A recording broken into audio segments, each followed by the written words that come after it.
And I'm like, no, you do want my list. Will you please look at these names at least? Because it's a big job.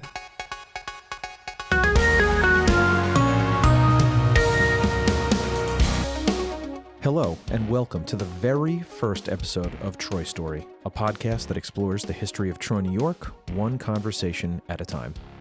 I'm your host, John Salka, and I'm honored you're joining me for the first episode of many, many more to come. Quickly, a little background. For more than 7 years, I served as communications director for the city of Troy, where I oversaw public outreach, external communications, and press relations for the city. I was very fortunate to serve during a transformational time in Troy. Seriously, a lot of stuff got done during 8 short years. My job put me in contact with so many people, residents, business owners, neighborhood leaders, and through that work, I became immersed in the history of the Collar City, its neighborhoods, and most importantly, the stories of the people of Troy. That was really the primary impetus for this podcast, to make sure that the history of Troy, past and present, is documented from the people that lived it, and how the decisions of Trojans from all walks of life, from our elected officials to everyday families, shape and influence our future. So, our guest for Chapter 1 of Troy Story is former Troy Deputy Mayor Chris Nolin, who served from January 2022 through December of 2023. He's a smart guy that stepped into a big job and absolutely excelled at it. Our interview was recorded in late December 2023, just a few days before the Madden administration departed City Hall for the last time. So you will hear Chris and I speak in a present tense throughout the interview. This was a pretty wide-ranging interview about the most recent history of Troy, covering 2016 through 2023, but more specifically 2022 and 2023. And I think you'll come away with a fuller understanding of the complexities of what's involved in running a small upstate city. Chris goes into great detail on a number of topics, including why he accepted the offer to become deputy mayor, major municipal projects he oversaw, his take on the 2023 mayoral election results and the subsequent transition process, his perspective on being the first openly gay person to serve as Troy deputy mayor, and the importance of LGBTQ plus representation in local government. I've linked to some of those specific projects we discussed during the episode in the show notes, so check those out. We've got some more really great guests ahead, and I really can't wait to delve deeper into Troy's story with all of you. Don't forget to visit troystorypod.com for the latest on upcoming chapters and to sign up for email updates. Oh, and please give us a review to help people find the show. Okay, I'll stop talking now so we can get to the interview with Chris Nolin, former deputy mayor of the great city of Troy, New York.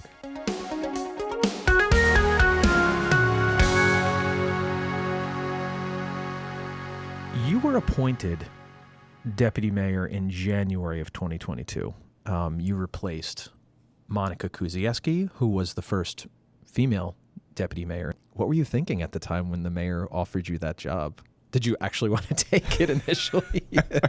What you know now, could you go back in time and say, Chris, no, don't do it? Well, I thought long and hard when the mayor approached me about the job. The funny thing is actually, Mayor Madden asked me out for coffee, and I had heard that Monica was leaving at that point. So I'm like, I don't know why he wants to go out for coffee with me. So I actually brought a list of a couple names for him to consider to be deputy mayor.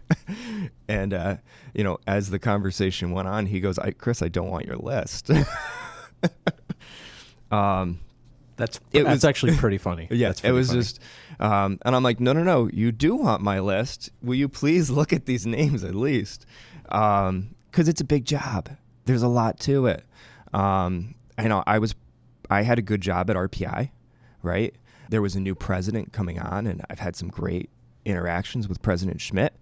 Really look forward to working with him in some capacity in the future. Who knows, right? So it was a big jump for me to leave RPI and come to city government, but especially knowing that it was a 2-year stint. So I'm leaving a job where I have a guaranteed future, pretty much, for coming and working for city government. You're on the job 24/7.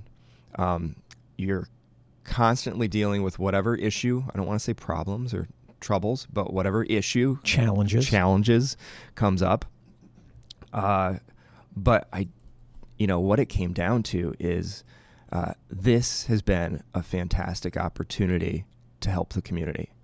And I have loved getting to know more of the residents, more of the neighborhoods, getting to meet people.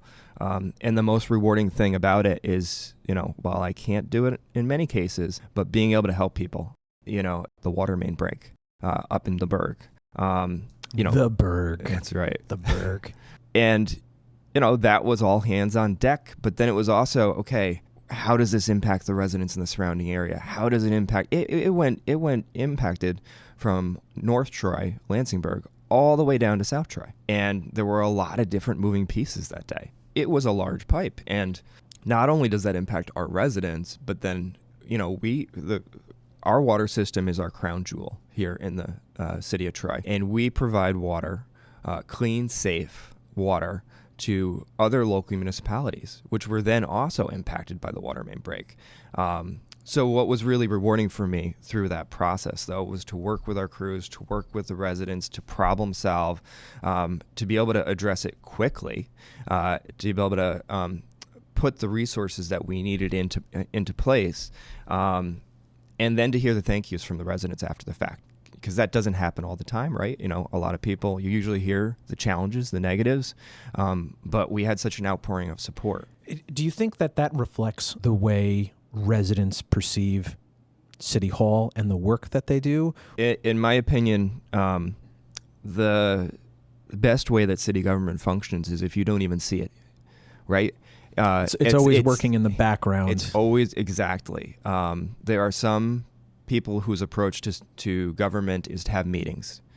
That's not the solution, in my opinion. While it is necessary to bring people together, and we did that when we did the parks program, I'm more of, my approach is let's just get it done. Let's not have meetings and talk it to death. Let's just get it done. Because people are so busy at home with their lives. They're taking care of their kids. They're trying to get dinner on the table. In some cases they're taking care of their parents, etc. They shouldn't have to worry about their trash being picked up. They shouldn't have to worry about their streets being paved, which we've done over 50 miles of streets in the past 8 years. Which, in context, there's, 150 miles of streets and alleyways? One-third of the streets were paved over the last 8 years. It's huge. That was a massive undertaking, and, we really have to thank our state electeds for helping to provide some of the funding. But you can't do it with money alone. You also need the right staff. And a lot of people don't realize how thin our staffing here is at City Hall. No matter what the department is, our engineering office is just a few people, right?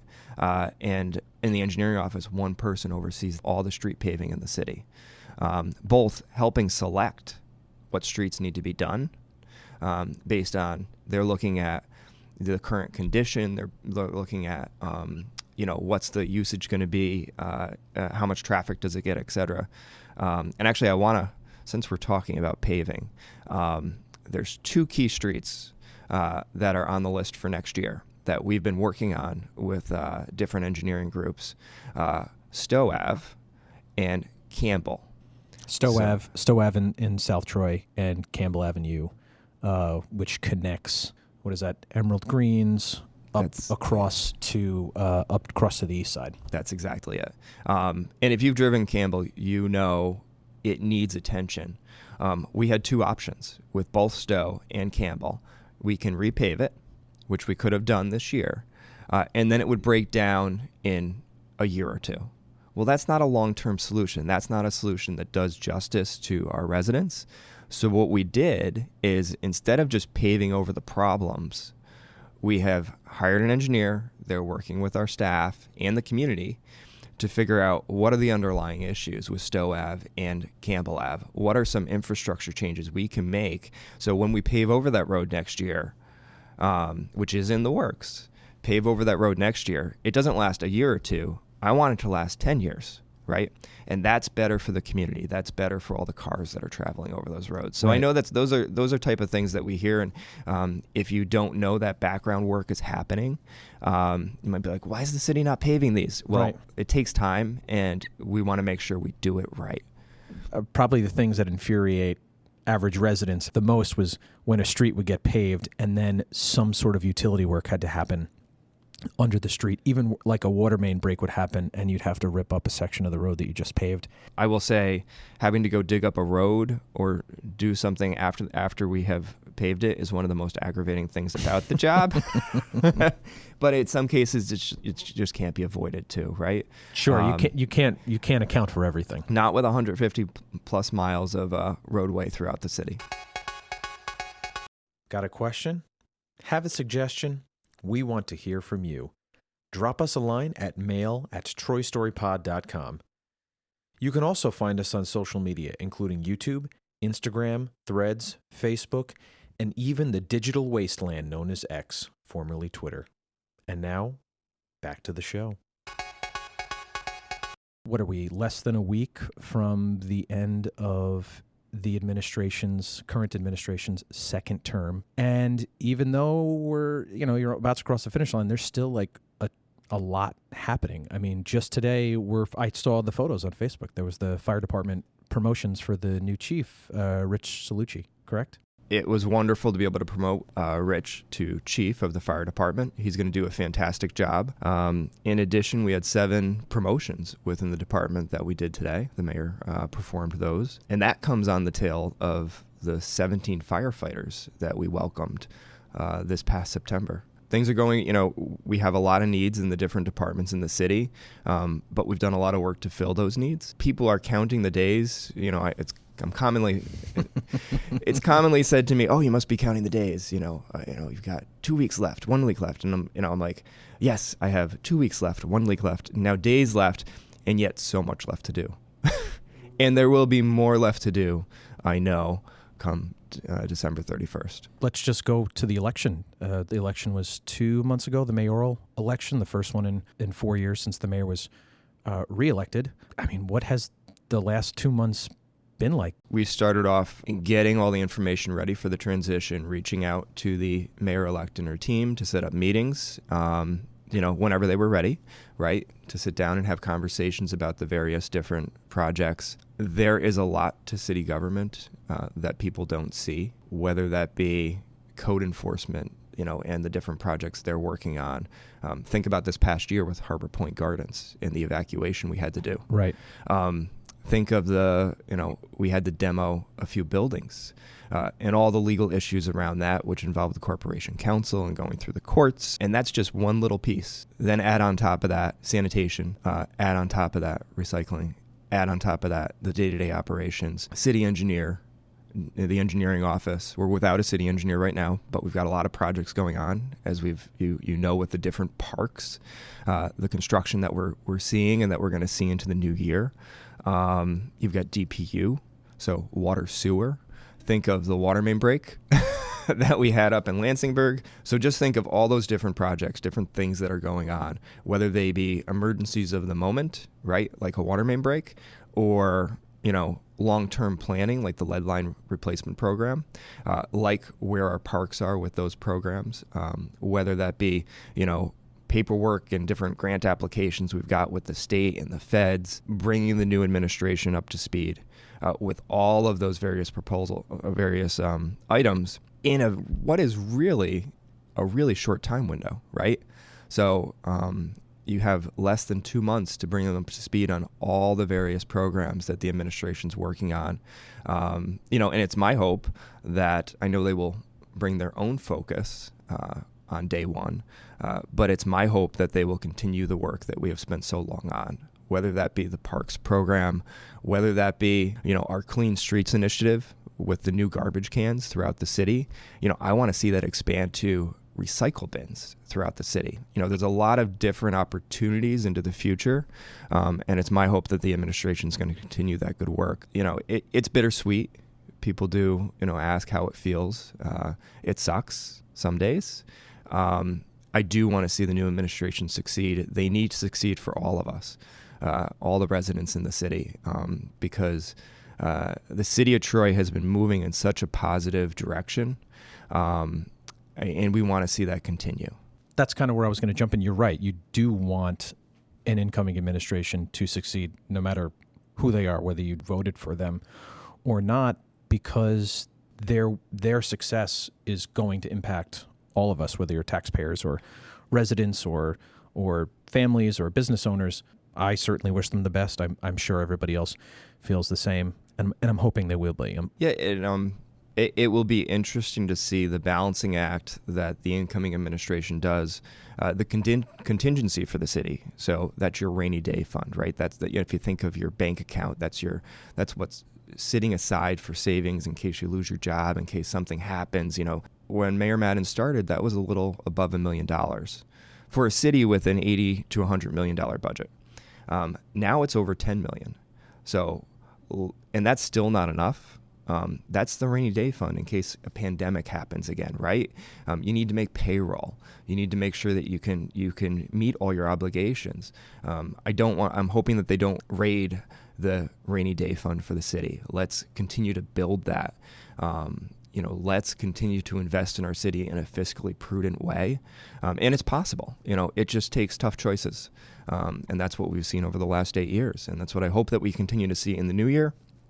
While at the same time advancing the city, and propelling it forward. Like what you hear? Well, then it might be time to give us a flattering review. Reviews are the best way to make the mysterious and magical podcast algorithm suggest our modest little show to other listeners. And if you're feeling extra generous, please share this episode with a friend, family member, or that special person in your life. They'll thank you for it, and we will be forever in your debt. Troy Story, a podcast for the Collar City, streaming everywhere you get your podcasts. Visit TroyStoryPod.com to learn more. All right, back to the show. What was your proudest moment of the last 2 years? I know we touched on a lot already, but is there some specific project that you would say I'm just really happy to have been part of? So, I'm going to give you two different answers. Oh, two different answers. I can't give you one. Fair enough. First, I'm going to say Harbor Point Gardens, when we had to evacuate 100-plus residents from 54, 58 different apartments. Being on the ground that day, but then also seeing it through, because it was a really tough choice, right? What do we do here? I've got advice from an engineer. They're advising code enforcement on different issues. We had all hands on deck that morning, and throughout the day. It's about the residents. It was about the people and the thank yous after the fact. I will never forget that. The people that reached out and said, thank you for looking out for us. And that's what government's about. That it's about providing a service.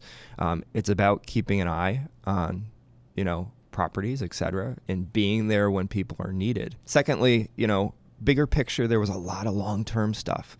My approach was really to bring in the different stakeholders, even when we're looking at parks. Okay, the planner needs to talk to the resident, who also needs to talk to our park staff.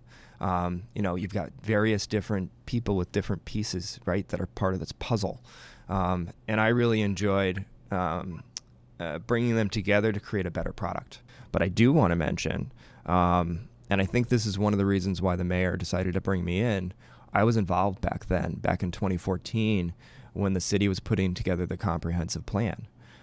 So that called for the light industrial in South Troy, a connecting bike trail and set of trails that leads up all the way up from South Troy up into the Berg, as well as these pocket parks, this redevelopment, these different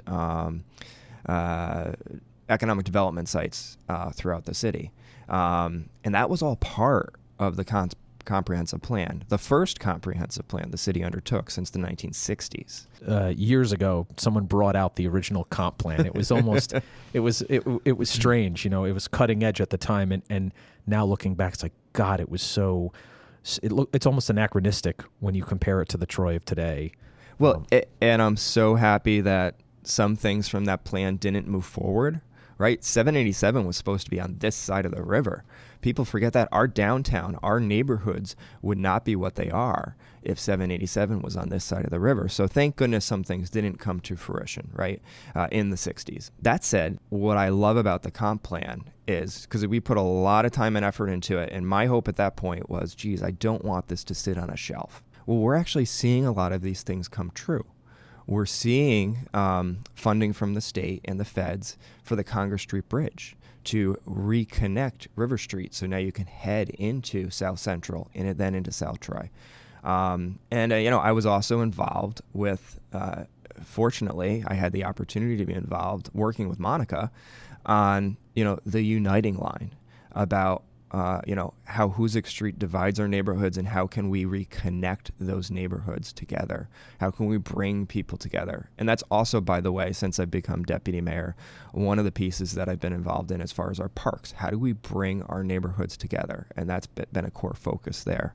I was also part of the public art master planning process for the city. And we just completed, in concert with the Arts Center, and we used ARPA funding, which was fantastic to do this, the Church Street Alley, right? So you're seeing, and that's a huge public art exhibit. If you haven't been, I'd urge you to go check it out. And then you can stop in for a beer at the Ruck afterwards, which is always a high point for me, and have some wings. But you can stop in and check out the public art there. That's public art brings people together. It improves our neighborhoods.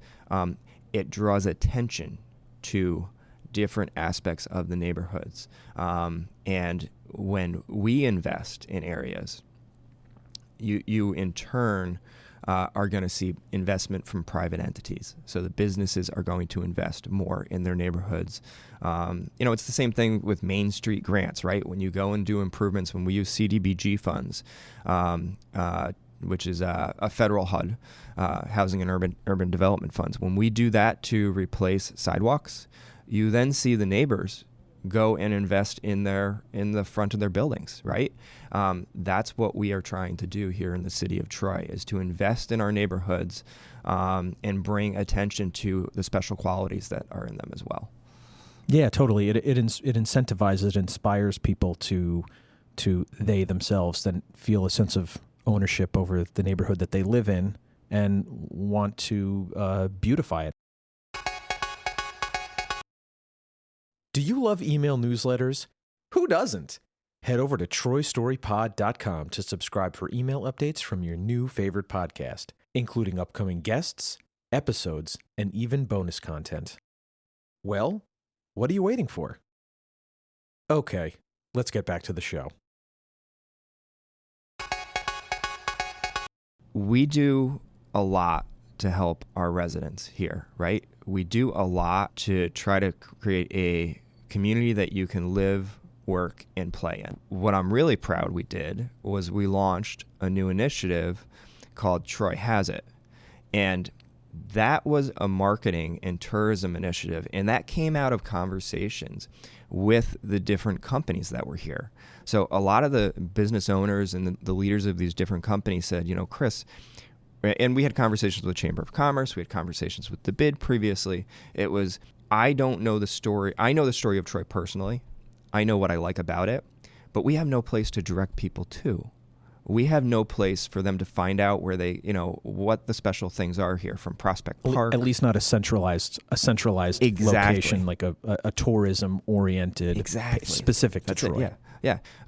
So what we created was what we call Troy Has It. It's a new website, and more importantly, it was a marketing initiative. So we did ad buys, and this was thank you to RPI, Russell Sage, Emma Willard, St. Peter's for investing in this. So we did close to $100,000 worth of ad buys in the Hudson Valley, in Western Mass, in Vermont, all the way central New York, going all the way out to Buffalo. Believe it or not, we have people that come to Troy from Buffalo. We have people that come from the city, come up here. They want to stay here. They want to check out the cultural entities. I want them to know about the South Troy Diner. I want them to know about Vert Isles. I want them to know about Carol's Place on the east side, right? I want them to know about all these different places. I want them to know they can shop downtown. I want to know they can shop outside the downtown. And DeFazio's Pizza, right around the corner from me, which is very dangerous, but it is there, yes. And Rocco and his family are fantastic. We're frequent customers there. That's exactly it. You have all these special things. I actually, quick side story, walked into DeFazio's one night, and I met a guy from Eastern Europe who had just got into town. He flew into Boston. He was backpacking across the United States. He goes from Boston. His next stop was Troy, New York. That's really cool. Why? He wanted to go to DeFazio's. He wanted DeFazio's Pizza. So, these are the special things we have here, which we know are here, but we don't tell the story about. And if we're going to elevate the city, if we want additional sales tax revenue, if we want people to stay in our hotels, if we want people to go to the businesses, we have to tell the story. And that's what Troy Has It does. It lays the groundwork for the next administration to go back to those not-for-profit entities and ask for some additional money. More importantly, you have a base to go apply for funding to create a real tourism initiative for the city of Troy so that we can effectively tell our story. And that's what we don't do. Saratoga has a tourism bureau. Albany has a tourism bureau. Schenectady has a tourism bureau. Why does Troy not have one? And that's one of the things that we set the groundwork. We set the stage for that to be there for the future.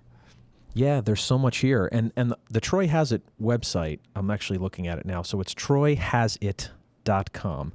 And clearly a lot of work was put into making, because it really fully captures everything that's happening in the city. Planning your visit, the historic district, dining, annual events. I mean, taking a look at the annual events here, Rockin' on the River, which is in the summertime. You've got Troy Night Out every month. You've got Troy Pig Out, the Powers Park Concert Series up in Lansingburg at the historic Powers Park. That this administration finished a brand new stage pavilion yep. Up there, really beautiful. And then the lights for the holidays up there, which look beautiful if you haven't seen them. Well, if you haven't seen them this year, you'll see them next year because that's part of a 3-year program. Oh, this was great. The first year of a 3-year program where you'll see lights in Powers Park. You'll see lights by the Polish American Club in the small park there, and you'll see lights in the downtown.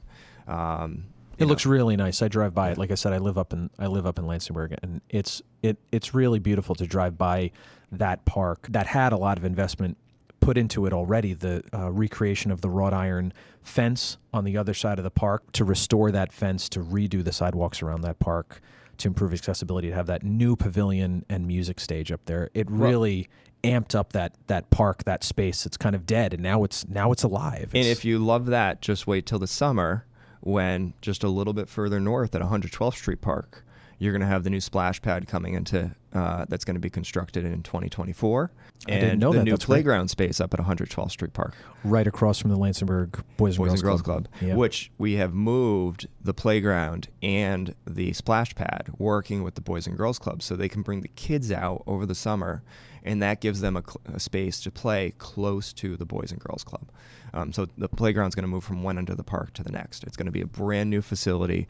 Really excited about that improvement. To transform an old park that was probably built like 50 or 60 years ago, old, outdated, to modernize it, and to not just build a new playground with some swings and stuff, but to add water features, to add some pavilions, to add some places where people can be in the shade. I think that's like so important and often overlooked. Like I think of the 7th and Ingalls Park. Oh yeah. That major transformation of a park that was really with just a couple swing sets and some beat-up basketball courts, and now it is this beautiful, fantastic, functioning, active park that the whole neighborhood, multiple neighborhoods can enjoy, whether you're Hillside, whether you're North Central, whether you're downtown. Really just beautiful. So I oversaw the parks initiative for the city and the construction of all these different parks. What I wanted is parks that we can be proud of, and when you have family that are visiting, I want you to be able to say, I want to go to the park. Let's go bring your kids to play. When you're thinking of having kids or moving to Troy, okay, what's the park nearby that you feel completely comfortable, you're proud of it, you want to go there, you want to spend time there. And paying off the MAC debt and in concert with the ARPA funds has allowed us to make investments. We could have sprinkled the dollars around to every different park. That wasn't going to make a dent in it. So what you see real investment in parks so that they can be centers where people can meet and play music. They can have concerts. You can play. And, same thing with Canal Ave Park down in South Troy. Across the street from the fire station. Fire station, yeah. And Kinloch, we are working on phase 1, which is really, Kinloch has a huge number of drainage issues. You would go in there any time of year and you've got your standing water or your feet are in the mud. So what we did was phase 1 was trying to address the drainage issues. I wasn't going to put a playground in a place and then have standing water there. It's the underlying issue that you want to make the park a usable place. Phase 2, fix whatever other items we need to do with the drainage, put the playgrounds in. In Beeman, we're doing a massive upgrade there. A lot of that funding also went to drainage. But you'll see that's, the parks program was really meant to make significant investment. And I will tell you now, we have gone out to bid. We worked on this for a solid 9 months. We have gone out to bid for the 6 tennis courts in Prospect Park, as well as a brand new playground in Prospect Park. And we have awarded bids for 5 basketball courts to be done in the city. Oh, that's great. So that's about, again, places where people can meet. Tennis courts so people can go in. They can play tennis. You've got pickleball courts going into 112th Street Park. You've got basketball courts for the youth to be able to utilize. And, then you've got the playground at Prospect and playgrounds in the various other parks for our kids to be able to utilize and have a good time. That's what it's all about. That's fantastic. That's really great. Prospect Park is an amazing park, but definitely beat up. Oh, it needs a lot of TLC, and we know we're just touching the surface. But you got to start somewhere, right? Totally. Nothing gets done overnight, and it's a lot of work. And like I said, historic park, big park, beautiful overlook over the city. You can look out into Albany County. I mean, there's really just some nice features in that park. And I'll tell you, if you haven't, it's massive. It's a massive park, but if you haven't checked it out, go try disc golf. Go play Frisbee with your friends. Yeah. There's the circus there in the month of August now. Plus the tennis group. You've got people advocating for a dog park. It is such a huge park that it can accommodate everyone in all these different uses. And those are all things that bring vibrancy to our park and that are only going to elevate it further. Got a question? Have a suggestion? We want to hear from you. Drop us a line at mail@troystorypod.com. You can also find us on social media, including YouTube, Instagram, Threads, Facebook, and even the digital wasteland known as X, formerly Twitter. And now, back to the show. You were the first openly gay person to serve as deputy mayor of the city of Troy, on the heels of the first ever female deputy mayor in the city of Troy's history. Both picks of two historic moments. Two historic moments. It is unbelievable, really, and that the incoming deputy mayor is also a member of the LGBT community. It's kind of interesting to see that in the city of Troy's history, and I think a testament of where Troy is today and how welcoming and accepting, and I say progressive not in a political sense, but just sort of in a human perspective, that we sort of accept people for who they are. But on a national level, we've sort of seen this resurgence of sorts, open hostility towards the LGBT movement, LGBT people. I don't know. What are your thoughts on that when you think about the city of Troy now? 45. What is this was the 5th year of doing a Pride Month every year and participating in the parade that literally never had happened before in the city of Troy's history. From marriage equality being the law of the land from the Supreme Court, and here we are coming up against sort of the same ugly hatred. I don't know where I'm going with this. I just feel like you're a good person to maybe weigh in on this. First off, I don't believe that being gay defines who I am. So I tend not to talk about it. It took me a while to get to the point where I realized I have to talk about it. And because individuals in our community, they want to hear about it. There are some people that want to hear about it, but they also want to know it's a safe space. And, I did bring my own unique perspective, right? We brought in our own voices over here. We brought the Pride Center over here. I talked to them. I know the heads of each organization very well, just by virtue of the fact that they are, gay and lesbian as well. I kind of grew into my more public role of being gay and in the public eye, which is not always easy. There is a lot of hatred. There's a lot of negativity. You have to have a thick skin. We have come a long way as a society. When you mentioned marriage equality, I was actually thinking of when I used to do work with the legislature, the first time it got voted down. And my boss was like, "Oh, that's too bad." And then she came up to me later on and she goes, "I should have been more compassionate. That means a lot to you, doesn't it?" And I said, "Well, yeah, it does. I knew it was going to get voted down at that point." But I think what you're alluding to is just empathy in general, just to be cognizant of other people's sensitivities about certain topics is not a bad thing. It's a good thing. It's not. It's a good thing, right? And I don't take things personally, of course. I mean, you can't. Which is not the norm in this day and age. I especially can't take things personally as deputy mayor, right? Because you're dealing with a lot of complex issues and a lot of strong feelings around those issues. I guess my point is, eventually it passed. Marriage equality, that is, which was a wonderful day. That was a high point for me with LGBTQ plus movement. That said, there's a lot of hatred out there. A lot of hatred has come out during the pandemic. A lot of negativity. So whereas we took a step forward at certain points, we've taken steps back, and that's tough to see. What I really do want to see, and one reason why I've been more open, at least, about being a gay man, is I want people in our neighborhoods, in the city of Troy, from the region, to know that it's possible to advance into it doesn't have to be your defining factor, but it is a part of who I am. I want them to know that they've got somebody in their corner. Similarly, you as a straight man, I hope you know that I'm in your corner as well. It doesn't matter what your sexuality orientation is.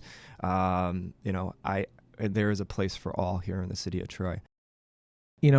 I've taken up enough of your time. I appreciate that you took the time out of your schedule as you approach the end of this term during what is probably a very compressed transition period, is what it sounds like from the beginning of the interview. Final thoughts? I will just say this has been an honor to serve the city of Troy, our residents. It has been an honor to meet so many different people along the way.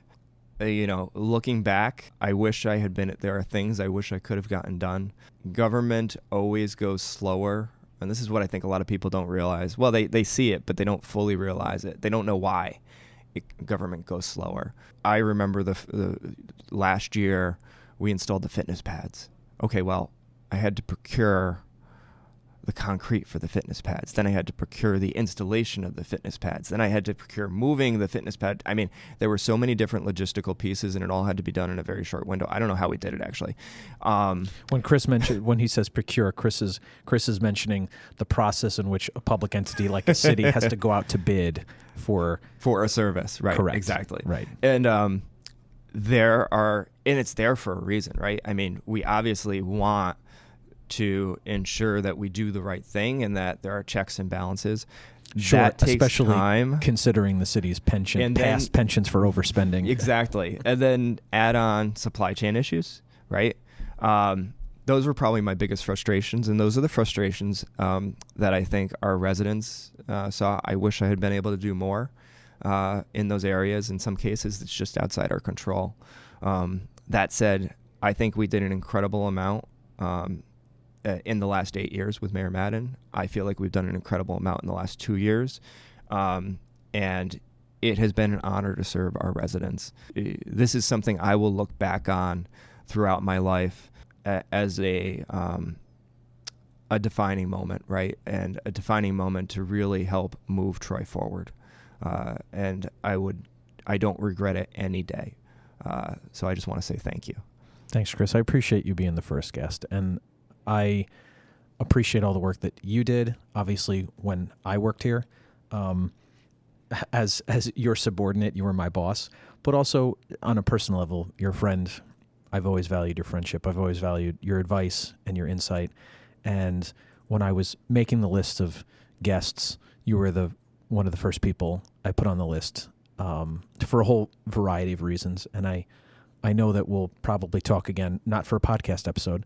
You're a good friend. You're a great friend. And thank you so much. You are as well, John. And thank you for your service to the city of Troy. You are missed every day, but I know you've gone on to greener pastures and that you are able to spend more time with your family, which kudos to you. Thank you so much to Chris for agreeing to be our first guest, and thank you to, well, you for tuning in. Don't forget to hit the subscribe button on whatever streaming service you're using to hear the show to make sure you get notified about upcoming chapters, along with special bonus content, including a segment we had to cut for time where Chris discusses HBO's The Gilded Age and the prominent place Troy has in the show's first 2 seasons. We have some great guests coming up, and I hope you'll come back for Chapter 2, where we take a closer look at Troy's financial crisis of the 1990s with the person responsible for leading the city through one of its most difficult chapters, former Troy Mayor Mark Pattison. The city was in a crisis, all kinds. I mean, the Grandau years, again, for better or worse, were chaotic and lots of drama. And they were going to switch to a mayoral form of government. Until then, love yourself, love one another, and may Pod save Troy. Troy Story is hosted, written, edited, and produced by me, John Salka. Our theme music is by Stephen J. Goldman at Four Legs Records. Like what you heard? Please give us a rating wherever you listen to podcasts. This is so helpful for getting others to find our show. Want to know more about the show? Visit TroyStoryPod.com to see upcoming episodes, guests, and bonus content. Thanks for listening.